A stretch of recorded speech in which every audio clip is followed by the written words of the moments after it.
Magandang araw Pilipinas, narito ang pinakabagong ulat ng Pag-asa hinggil sa lagay ng panahon ngayong linggo, February 1, 2026, at ang inaasahang kondisyon ng panahon hanggang bukas. Batay sa pinakahuling satellite image, makikita na ang axis ng shearline ay bahagyang umangat at kasalukuyang nakaapekto sa silangang bahagi ng Southern Luzon at Visayas. Samantala, ang northeast monsoon o amihan naman ang patuloy na nakaapekto sa natitirang bahagi ng Luzon. Dahil sa shearline, inaasahan ang maulap na papawirin, kalat-kalat na pag-ulan, at mga pag-ulan na may kasamang pagkidlat at pagkulog sa ilang bahagi ng Visayas, partikular sa Eastern Visayas, gayon din sa Bicol Region, Quezon, Marinduque, Romblon at Oriental Mindoro.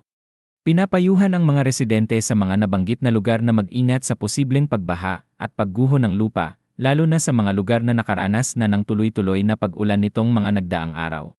May inilabas na updated weather advisory ang Pag-asa kung saan maaring makaranas ng nasa 50 to 100 millimeters ng ulan ngayong araw ang Northern Samar, Eastern Samar, Sorsogon, at Albay.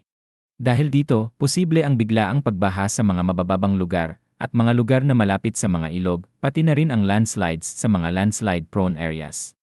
Para naman sa Metro Manila at karamihan ng Luzon, mas maganda ang pangkalahatang lagay ng panahon, bagamat may posibilidad pa rin ng panandaliang mahihinang pag-ulan dulot ng umiiral na amihan at iba pang lokal na salik ng panahon. Sa Mindanao, inaasahan ang mas maayos na kondisyon ng panahon, subalit may posibilidad pa rin ng localized thunderstorms, lalo na sa hapon at gabi. Sa kasalukuyan, wala tayong minomonitor na low pressure area o bagyo sa loob o malapit sa Philippine Area of Responsibility. Patuloy pa ring minomonitor ng Pag-asa ang mga weather systems na maaaring mabuo, kaya mahalagang manatiling updated sa mga opisyal na anunsyo. Para sa lagay ng dagat, wala namang nakataas na gale warning sa alinmang baybay ng bansa. Gayunpaman, pinapayuhan pa rin ang mga mangingisda at maliliit na sasakyang dagat, lalo na sa Luzon at Visayas, na mag-ingat dahil katamtaman hanggang maalon ang karagatan. Bukas, inaasahan na magpapatuloy ang epekto ng shearline, kaya asahan pa rin ang maulap na kalangitan at pag-ulan sa Bicol Region, Mimaropa, Quezon, at bahagi ng Visayas. Ang paalala ng pag-iingat ay nananatili, lalo na sa mga lugar na patuloy na nakararanas ng malakas na ulan.